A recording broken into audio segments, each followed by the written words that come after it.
Hello students. इस video में हम जितने भी रूट से रिलेटेड कंसेप्ट रहते हैं या रूट से रिलेटेड जो आपका अधिकतर बच्चों को कन्फ्यूज़न रहता है उसके बारे में हम यहाँ पर पढ़ेंगे। तो शुरुआत करते हैं। अधिकतर बच्चों को ये जो चीज़ जब दिख जाती है वो बड़े घबरा जाते हैं। किसी भी क्वेश्चन के अंदर उसको रूट दिख जाती है, सर्च दिख जाती है, इस टाइप से यहाँ पर 3 लिखा हो या यहाँ पर ये जो है 4 लिखा हो, तो बच्चे घबरा जाते हैं और उसको सही तरीके से क्वेश्चन नहीं कर पाते। तो आपको घबराने की जरूरत नहीं है। मैं आपको इसके सिंपल रूल्स बताने वाला हूँ। वही चीज़ आपको ध्यान रखनी है, तो आपको आगे इन क्वेश्चंस करने में कोई प्रॉब्लम नहीं आएगी। तो शुरू करते हैं। सबसे पहले हम ये देखेंगे कि देखिए, जैसे हम बचपन में सबसे पहले काउंटिंग सीखते हैं, उसके बाद हम 4 चीज़ें सीखते हैं। सबसे पहला अपन सीखते हैं एडिशन। तो हमें यही देखना है कि जब सर्ट्स की वैल्यूज रहती है तो उसका अपन एडिशन कैसे करते हैं। दूसरा अपन देखेंगे सब्सट्रैक्शन।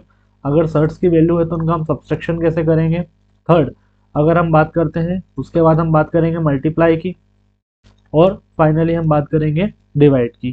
तो ये हमारे पास 4 चीज़ें हैं जो हमें सीखना है और इसी में सीखना है। देखिए, सबसे पहले हम बात करते हैं एडिशन की।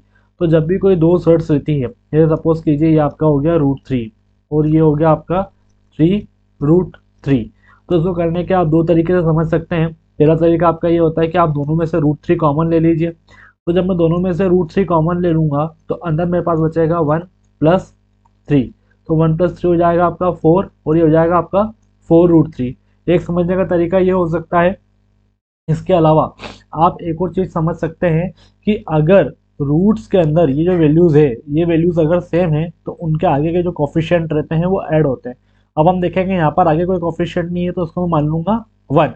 तो 1+3 यहाँ पर हो जाएगा 4 और 4√3 बच जाएगा। सिमिलरली हम एक और क्वेश्चन देखते हैं। जैसा अगर हमारे पास 3√2 है प्लस 5√2 है, तो यहाँ पर 3 और 5 टोटल मिला के हो जाएगा 8 और यहाँ पर हो जाएगा हमारा √2। इस तरीके से करते हैं। बट अगर सर्ट्स के अंदर वैल्यूज अलग अलग है तो उनका एडिशन कभी नहीं होगा। सपोज कीजिए 3√3 है और यहाँ पर हमें 5√3 आ रहा है, तो ये सॉरी, यहाँ पर हमारे पास अगर 5√2 आ रहा है,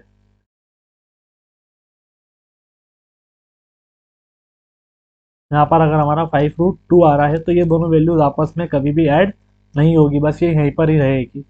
और सेम जो रहता है वो सब्ट्रैक्शन में भी रहता है कि अगर रूट्स के अंदर वैल्यू सेम है तो आप उनका सब्ट्रैक्शन कर पाएंगे, अदरवाइज उनको आप सब्ट्रैक्शन नहीं कर पाएंगे। फॉर एग्जाम्पल भी taken is that is the √7 minus 3√7। तो यहाँ पर कुछ नहीं है तो 1 मान लेंगे, तो 1-3 हो जाएगा हमारा -2√7। तो ये इसके जो मेन प्रिंसिपल्स थे वो थे एडिशन के। तो एडिशन करते टाइम आपको ध्यान रखना है कि अंदर की तरफ जो वैल्यू है, रूट्स के अंदर वो वैल्यू सेम होना चाहिए, तो उनके आगे के जो कोफिशिएंट्स होते हैं वो ऐड होते हैं, ना कि रूट्स आपस में ऐड होती है। चलिए आगे देखते हैं। अब हम सब्ट्रैक्शन और एडिशन सब्ट्रैक्शन हमने समझ लिया है। आगे इसको हम समझेंगे मल्टीप्लाई। तो जब हम मल्टीप्लाई करेंगे,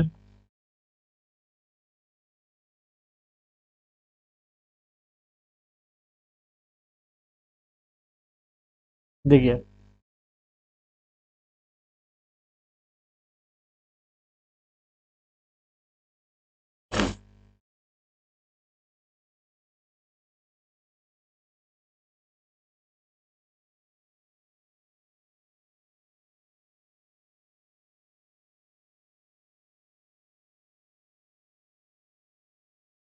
देखिए जब हम बात करते हैं मल्टीप्लाई की,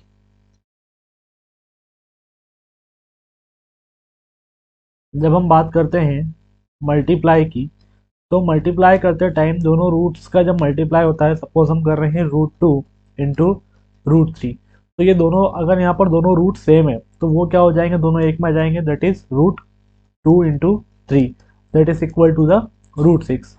इसी तरीके से यहाँ पर अगर हम देखें, लेकिन अगर इसका एक्सेप्शन ये है कि जैसा कि यहाँ पे √2 है और यहाँ पर क्यूब रूट है, तो यहाँ पर दोनों का मल्टीप्लीकेशन नहीं होगा, दोनों एज इट इज लिखे रहेंगे। सिमिलरली जब हम बात करते हैं डिवाइड की, तो डिवाइड के अंदर भी रहेगा कि √2 और √3 अगर दोनों एक ही डिवाइड में है तो हम पूरा रूट लगा के लिख सकते हैं इसको 2/3।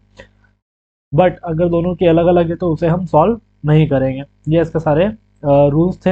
अगर आपको किसी भी क्वेश्चन में कोई प्रॉब्लम है तो आप उसकी एक्सरसाइज और वो क्वेश्चन मुझे जो है कमेंट कर सकते हैं। एंड अगर आपको वीडियो पसंद आया तो उसको प्लीज़ शेयर कीजिए, ताकि ये इन्फॉर्मेशन, ये जो नॉलेज है वो अधिकतर लोगों तक पहुंच पाए। और अगर आपको जो भी डाउट है वो आप मुझसे पूछ सकते हैं। आगे बढ़ते हैं इसके अंदर। देखिए, रूट का मतलब होता है पावर 1/2, वो होता है आपका पावर 1/2। रूट टू अगर लिखा हुआ है, इसका मतलब है 2 की पावर 1/2। अगर यहाँ पर 3 बाहर लिखा है यहाँ इसे इसके इसमें, तो ये हो जाएगा आपका 2 की पावर 1/3। अगर यहाँ पर लिखा है 4, तो ये हो जाएगा आपका 2 की पावर 1/4। और भी अगर आपको इससे कोई कंसेप्ट हो तो आप मुझे कमेंट में पूछ सकते हैं। Thank you for watching.